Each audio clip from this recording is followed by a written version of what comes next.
Main Street will have changed its appearance from the few present stores to 5 or 6 blocks of large business stores interspersed with 1 or 2 skyscrapers. The place where the printing office stands will be occupied by a large garage shop. Autos, taxi cabs, and motors will be of common use.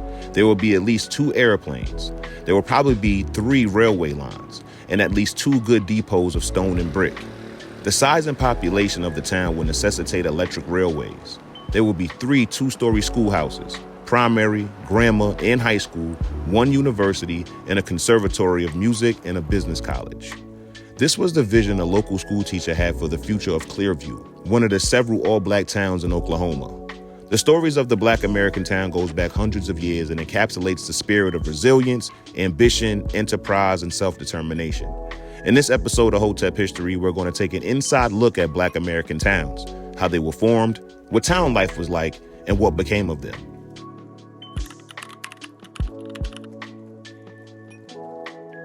Now, the founding of Black American towns and settlements predates the signing of the U.S. Constitution and the Declaration of Independence.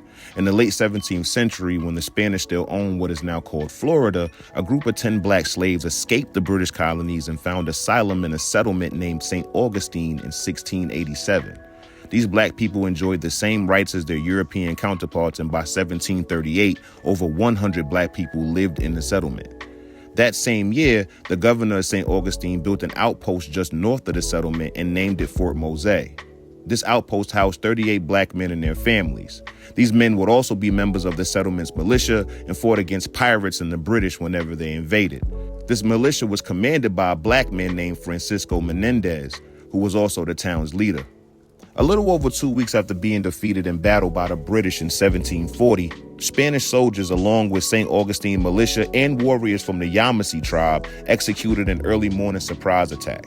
The battle ended with 75 British soldiers dead, with another 34 being badly wounded in hand-to-hand combat, forcing them to retreat later that month. Black residents returned to St. Augustine after the battle and lived in a mixed community until the Florida territory was finally traded to the British in 1763. After the trade, all of the black residents, fearing British Protestant rule, fled to Cuba, which was still controlled by the Spanish at the time. Other black towns and villages popped up during America's colonial years as well. In 1662, 28 black men and women were granted over 130 acres of land by Dutch colonists in New Amsterdam, which would later be named New York. These lots of land would be called the Land of the Blacks. This area consisted of Greenwich Village, East Village, South Village, and the Lower East Side of New York City. Due to the presence of black towns in the colonial era of America, it's safe to assume that these towns also existed during the years of slavery in the United States. Places like Brooklyn and New Philadelphia, 2 towns in Illinois which were founded by black men in the years 1830 and 1836 respectively. Seneca Village, which existed where Central Park sits today in New York City, was founded in 1825. Weeksville, a black town in the Crown Heights and Bed-Stuy area of Brooklyn, New York, was founded in 1838. As evidenced by the first black settlement being founded almost 200 years before the end of slavery, the history of black-owned towns, villages, and municipalities in America really began to take shape after its abolishment. We will be looking at 5 of the most prominent all-black towns in America at the time: Nicodemus, Kansas; Mound Bayou, Mississippi; Langston, Oklahoma; Clearview, and Boley, Oklahoma. Most of this information is detailed in Norman L. Crockett's The Black Towns. Now let's begin.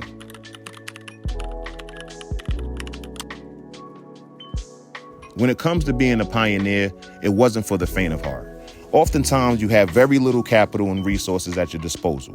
The weather is either scorching hot or freezing cold. Food and fresh water is scarce. Wild animals lurk behind every tree and bush, and one bite from the wrong mosquito could wipe out your entire family in one summer.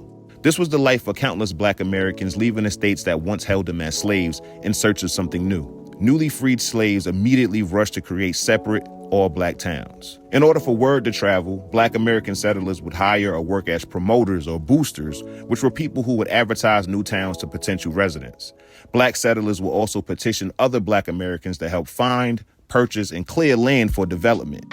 Oftentimes, these settlers would have faulty or crude equipment to work with. Once the first set of homes were built, black residents began to travel and move in. Newcomers would purchase land lots for farming, dwelling, and commercial reasons. These lots would usually cost between $7 and $8, or $231 to $264 adjusted for inflation per acre, requiring a $1 down payment, or $31 adjusted for inflation. By the late 1870s, hundreds of Black Americans were pouring into states like Oklahoma and Kansas in search of a new life in a new town. In July of 1877, the first batch of Black residents arrived at Nicodemus, Kansas. By 1879, there were over 700 Black residents in the area. Now, life was hard for the early settlers. If they didn't live in one of the 35 houses that were built in town, then settlers likely lived in a dugout house. These in-ground homes were swarmed with fleas. Residents also had to look out for rattlesnakes, coyotes, and tarantulas. Residents dealt with the occasional prairie fire as well. Over in Bolivar County, Mississippi, Isaiah T. Montgomery, along with his cousin Benjamin T. Green and a group of other Black men, stood and stared at the swampy wilderness before them. Montgomery and Green just purchased 840 acres of land. Due to its insects, constant floods, wild animals, and disease, no one had thought to settle in this part of the state yet. By the fall of 1886, they cleared 90 acres of land for settlement. The town was named Mound Bayou after the Indian burial mound and the several bayous in the settled area. The first group of residents began to move in the year 1888. The development of Black towns was a group effort. Families worked together to clear forests and build homes, farms, stores, schools, and churches. Promoters not only bragged about how bountiful the land was, they also warned Black Americans about how dangerous and inhumane the white-dominated world was. Black Americans that would complain about or quit on the building of towns were mockingly called town knockers. If you can't boost, don't knock, was a popular phrase.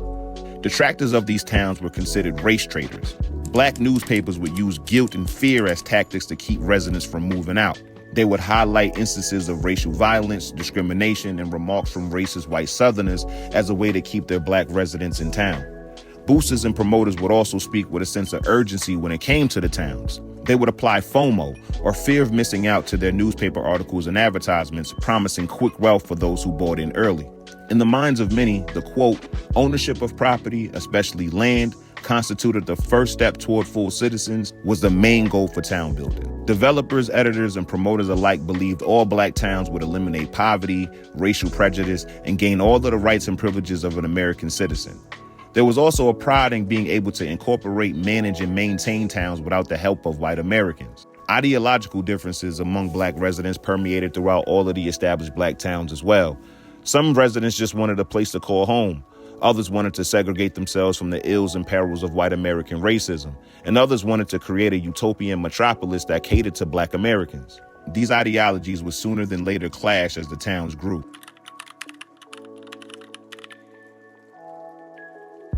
The leaders of most Black towns had strict ordinances to maintain and uphold moral and productive behavior. This meant no gambling, alcohol consumption, idleness, or any other activity they considered immoral. Alcohol was especially prohibited for a long list of reasons. Town editors wanted to emphasize on raising children in an intoxicant-free environment.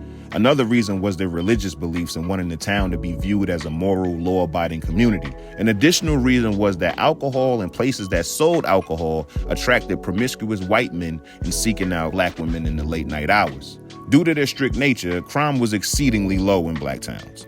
Most reported crimes were of public drunkenness, petty theft, fights between two men, and other small grievances that would be found in any town at that time. This doesn't mean, however, that Black towns were soft on crime. Quite the contrary. Black criminals were still treated harshly and looked at as betrayers of their race. The vast majority of residents were there to experience and share the independence that was foreign to them just a few years prior. For anybody, especially someone from the race, to impede on that was seen as a highly intolerable offense. According to town records, most of the crime was perpetuated by transients or people from outside of the community. In fact, one of the most publicized crimes that happened in a Black town was done by a well-known white gangster and bank robber, Charles Arthur Pretty Boy Floyd. But we'll save that story for another video. Compounded by a high moral society, there wasn't a poor, low class of people that would take to committing crime in Black towns in lieu of working. In fact, in most Black towns, it was unacceptable for an able-bodied man not to be working from Monday to Friday at least. Wives of town leaders would tell stories of how the streets would be empty during the work hour weekdays because every man had a job. Other town leaders would boast that no man in their town was idle and couldn't even reside there if they were. We'll delve into the jobs and types of businesses in the economics portion of this video. Education was extremely important to residents. However, the type of education would often be debated. Some adults believed in the Booker T. Washington model of emphasizing vocational and industrial education over more liberal subjects. First-grade children, for instance, learned how to sew and make baskets. Local businessmen would also double as teachers, teaching boys and young men about their particular trades. As one would imagine, there was a struggle between children needing an education and their families needing them to work on the farms or the local business. Naturally, young black boys would drop out of school at higher rates than black girls at the time. Due to the state government's misappropriation of public funding, black residents created and funded private subscription schools to compensate for the lack of public schools. A distinct difference in social class of all black towns from white dominant ones was the emphasis on and the preference for darker skin tones. Deep racial pride was at the heart of black towns. In a world where the white race was largely associated with tyranny and oppression, the closer one was to that skin tone was treated with social disdain and apathy. An older resident of Boley, Oklahoma, recalled how he was treated based on his skin complexion. "I happen to be light-skinned, and boy did I have a time. Those darkies in Boley don't like light-skinned Negroes, and they show it. I was a victim of their prejudice. All the boys would refer to each other as nigger, but I could never use that word." Outside of this, native freedmen that were once enslaved by Creek Nation Indians violently clashed with freedmen from the South all of the time. There was a cultural disconnect between the two groups. Black native freedmen believed that their Southern counterparts cared way too much about gaining white acceptance and acquiescing to their discrimination.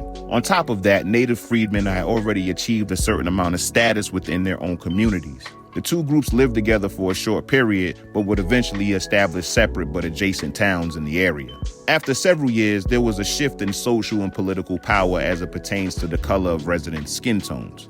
However, total isolation from whites was still the general sentiment among black residents. Whites were welcome in black towns during times of celebration, to trade, vacation, and to shop, but they were highly discouraged from living there, buying property, or looking for work. In the minds of many town leaders, this was how the two races should handle their relationship with one another. One town leader was quoted as saying, "In Boley, the white people we deal with treat us as equals because we don't deal with them on personal terms unless they need us for something. You see, if we needed them, we would have to stand any treatment, like being called boy or Sam or by our first names. A white man will call you Mr. all right if he needs you." Even though white people weren't encouraged to live in black towns, they were especially catered to when they would visit.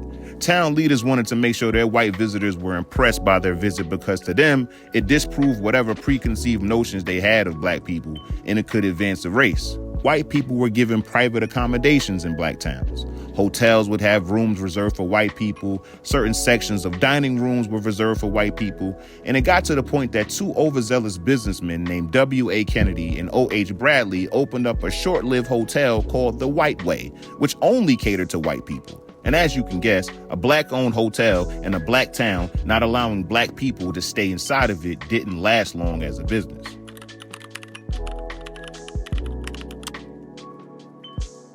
Just like anywhere, there was a clear and distinct economic class system in black towns. The upper class would usually consist of owners of large businesses and farms and professionals like lawyers, doctors, ministers, and teachers.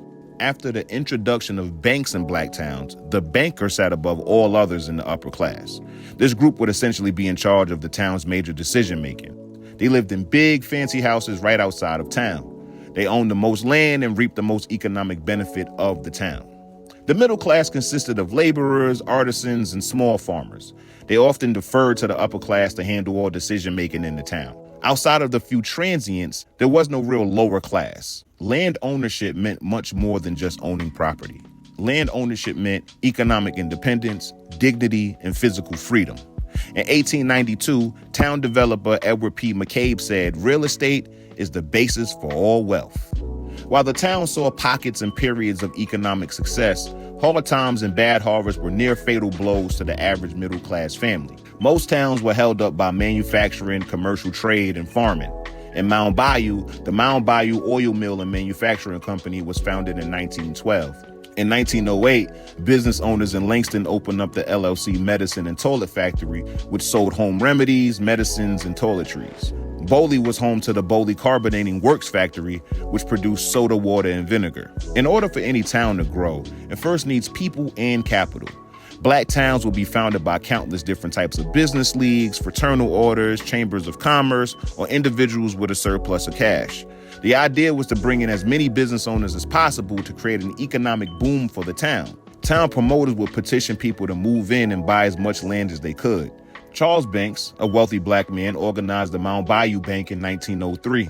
In 1905, local druggist or pharmacist David J. Turner convinced the Businessmen's League to seek a state charter for a bank in Nicodemus, Kansas. Banks provided black towns with a circulation of capital, were able to give loans, and to finance lines of credit from local stores. Some residents would often complain about the way the banking system was run, while others sang its praises. While the banking system wasn't perfect, it was still better than the white and Jewish banking systems that charged 60 to 100% interest on loans. Black banks would only charge 8% interest at most, but were dealing with a limited amount of capital. Property owners paid a 2% tax, 1.5 of which went to the schools, while the remaining 0.5 went to the town's coffers. Schools also received all of the revenue collected from the $1 poll tax. Bear in mind that these taxes are being paid while the towns are not getting their proper funds from the state government. Businesses also had to pay yearly or daily licensing fees. Fortune tellers, auctioneers, and peddlers had to pay $1 to $2 every day that they were in business. Pool halls had to pay $6 for every table in their business. Drugstores had to pay $4 in tax, while big firms like banks paid $25 a year. Between the money scarcity, consistent costs, taxes, and fees, black towns couldn't afford to risk losing a dollar.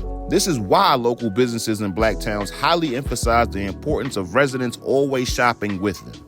Despite other non-black businesses having better prices, black newspaper articles and advertisements would always speak of the obligation to shop within your own race. To many, this was more than just a transaction.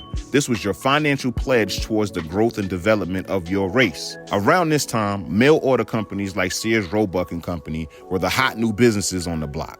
All customers had to do was send payment to the company and receive the goods in the mail.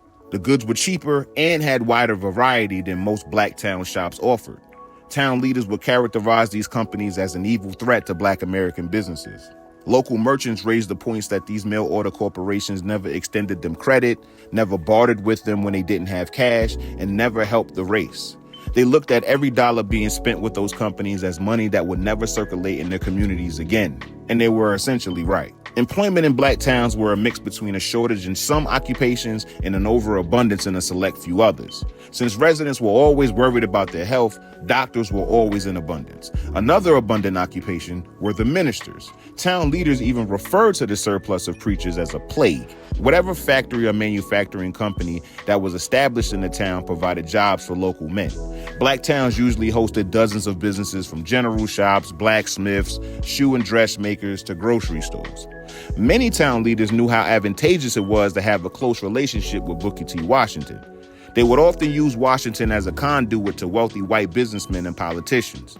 Town leaders were able to make requests for outside investment from Washington personally or through his connections. Booker T would also supply black towns with craftsmen of all trades that graduated from Tuskegee Institute to work there. One of the most popular occupations in black towns, of course, was farming. Now, just because black people were able to buy and run a farm doesn't automatically mean they knew the ins and outs of being a good farmer. Newspapers and town leaders would often advise black farmers on crop diversification, good harvesting and storage techniques, and saving for emergencies. In 1909, Charles Banks chastised Mound Bayou farmers for wasting money on hired cotton pickers when their own family members didn't work.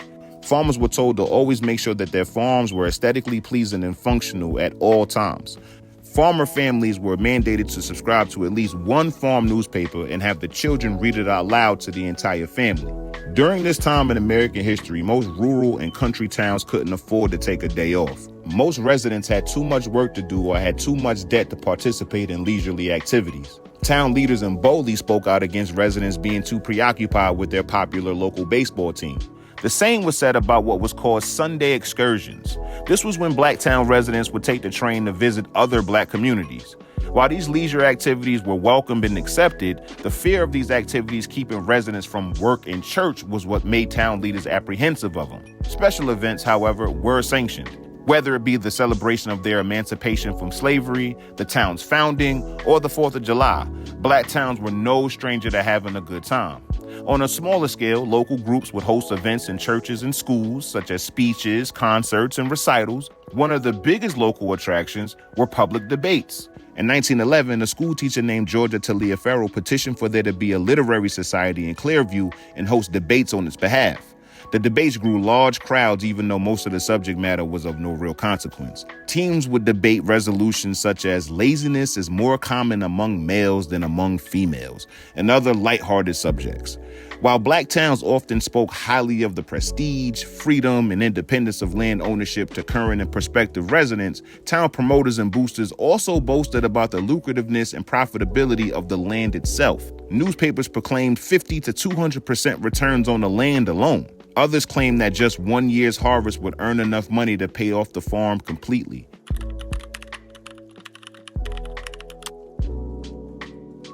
The fall of the black town, just like the rise of the black town, was contingent upon people and capital. As time passed, black towns saw fewer of both due to avoidable and unavoidable circumstances. Firstly, promoters were overselling the prosperity of their towns.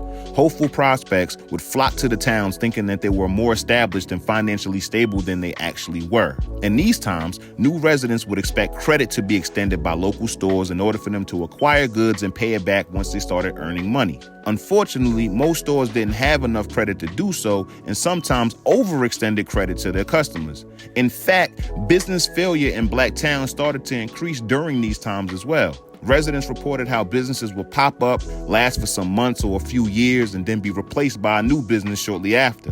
The banking system in black towns also started to become a problem. Initially funded by wealthy town leaders and businessmen, town banks quickly became low on capital. Charles Banks once requested a loan of $5,000 or $165,000 adjusted for inflation from Booker T. Washington to fund the Bank of Mound Bayou in 1910. The bank had been financially intertwined with the local oil mill, with the success of one hinging on the success of the other. Banks made another request for $15,000 to $20,000 or $470,000 to $627,000, adjusted for inflation, from Washington in 1914. By 1915, the bank and oil mill had failed. Once their bank and their largest manufacturing plant failed, residents of Mound Bayou were significantly demoralized. You see, most black towns' agriculture was focused on one crop, cotton. Due to their familiarity with the crop during slavery, residents clung to its production and cultivation. For instance, 75% of all crops grown in Mound Bayou was cotton. Not only were black towns too focused on one crop, cotton wasn't as versatile of a cash crop like wheat or livestock. Once the price of cotton dramatically decreased over the years, especially in 1913 and 1914, it caused a domino effect on the economy. When the cotton prices fell, the value of businesses and assets that were collateralized by them fell as well. These devalued businesses and assets made it almost impossible for merchants to turn a profit, and this lack of profit was exacerbated by cash-poor customers who needed store credit in order to buy goods. Political and economic discrimination played a major role in the deterioration of black towns as they were routinely robbed by their state governments. White people controlled the allocation of tax revenue and would often misappropriate funds. Schools, roads, bridges, and other infrastructural amenities went underfunded or not funded at all, despite black towns paying their fair share of taxes. White residents in nearby communities would refuse to sell, rent, or lease land to residents in black towns. White business owners would make pledges and oaths to never hire black employees. They would also do their best to discourage any black people from moving into the area in general. When you combine all of these factors, it is only natural that residents would start moving away. In this capacity, there were two major exoduses that took place at the end of black town life: Canada and Africa. Apparently, Canada, more specifically West Canada, was thought to be a safe haven for black Americans seeking freedom. About 200 black American immigrants lived in Saskatchewan by 1909. However, this move was done in spite of the Canadian government not wanting these newcomers. As you can imagine, many black town leaders vehemently spoke out against this move, as well as the move to Africa. Initially, when people would bring moving to Africa up, it was usually met with skepticism and disinterest. Most black Americans did not identify with Africa and would often say so. However, after seeing the collapse of these towns they believed in, black residents were at least willing to listen. In August 1913, An African chief named Alfred Charles Sam from the Gold Coast, or today's Ghana, came to Oklahoma and started promoting the exodus to Africa. He described Africa as a place where diamonds washed up after a heavy rain, where crops grew enormously, and it would only cost $25 or $791 adjusted for inflation for the voyage to the continent. About 600 residents sold their homes, their land, their farms, and other assets to buy shares in the Akim Trading Company, Ltd. Because they were effectively homeless, these people created makeshift shanty towns as they awaited their voyage. A large number of the hopeful people died from disease, malnutrition, and exposure to extreme weather. Legal and financial problems hindered Sam's progress as well. After almost 2 years of waiting, planning, and anticipation, the voyage to Africa was barely a success. Due to the ship's small size, only 60 out of the 500 remaining residents were able to make the trip. Once these people arrived, they commented that the agricultural practices of the area were primitive and the customs of the people were strange. Most of the voyagers returned to America in an even worse state than they left. Another problem for the black towns was the overall ending of American small towns in general. In the same way big corporations took over large parts of the market share in the country, larger towns and cities began to absorb residents from small towns who sought a better life. This only accelerated the fall of black towns. By the late 1910s to the early 1920s, black town populations were dropping dramatically. The majority of the remaining residents were older in age because the younger people left in search for work in the cities. The Great Depression was the final blow to many black towns. By 1939, Boley residents didn't have enough money to pay their taxes, and the town declared bankruptcy. The railroad tracks that ran through the town were ripped up. By the mid-1940s, black populations dwindled to just hundreds of people from their peak of several thousand.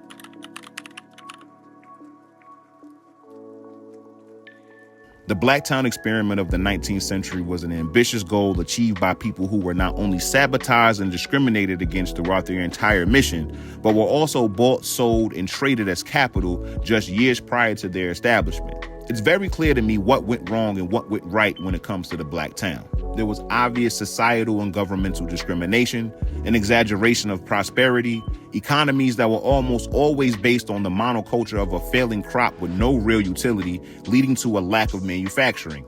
This lack of manufacturing led to the lack of businesses being able to buy and sell goods, which led to the overall lack of employment, which led to the residents not having enough money to make ends meet. All this while everyone, including the banks, were operating with borrowed money. What black towns and their leaders got right, however, was using their physical and mental abilities to create something out of nothing. They emphasized social cohesion, education, high moral standards, family, enterprising, investing, and cooperative economics. They understood the power of private ownership, freedom of association, autonomy, and independence. They worked hard to establish and maintain something that many believed to be impossible. They put their best foot forward in uplifting themselves from a place of servitude, bondage, and oppression to dictating their own destiny.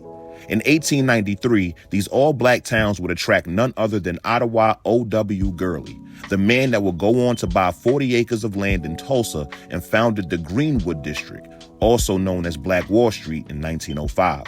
But you tell me, what do you think the town leaders did correctly? What do you think they got wrong? What would you have done differently if you were in their shoes? Be sure to keep your answer in the historical context as much as possible. Several towns, like Boley and Clearview, still stand today.